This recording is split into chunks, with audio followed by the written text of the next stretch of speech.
there's a privileged fragment of the population who is more or less informed on how the goods and our services are being produced, but they don't seem to care that much. Conditions of production.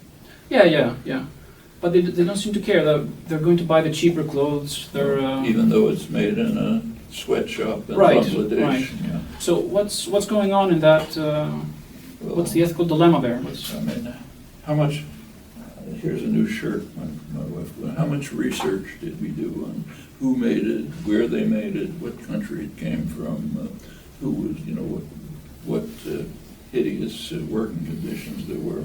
You couldn't survive if you had to do all that research. Yeah.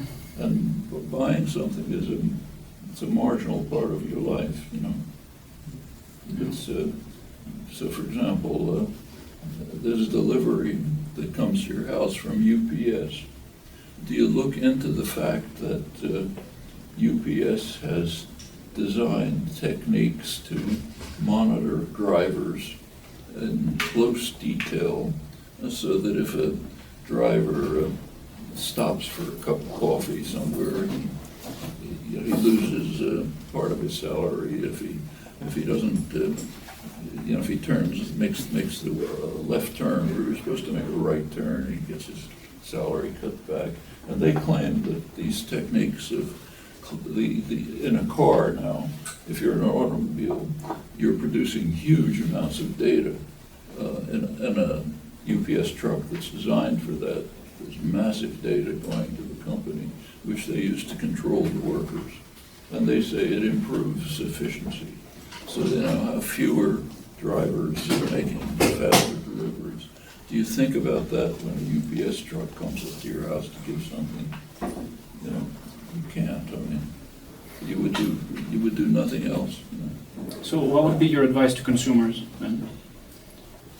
You can join a consumer's, if it's something organized, like a consumer boycott, then you can join it.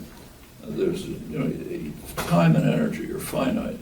You can't do all of these things yourself.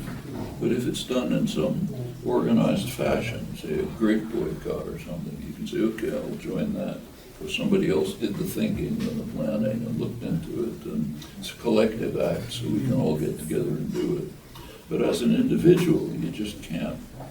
Atomized individuals can't do anything, can do very little, almost nothing.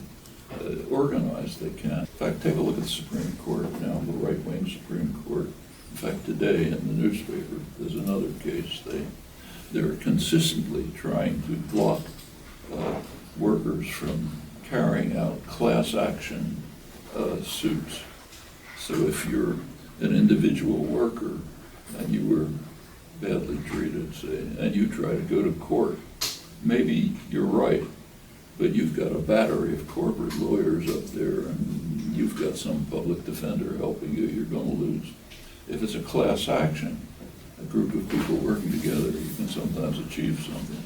So the court consistently is trying to block all kinds of class action things. There was another one this morning. But that makes sense. You want to atomize people, separate them from one another, then they're victims. It's what Marx once pointed out in condemning the autocratic regimes of the mid-19th century. So they want to turn people into a sack of potatoes. Everyone's separate, can't be together, can't do anything together, then you're victims.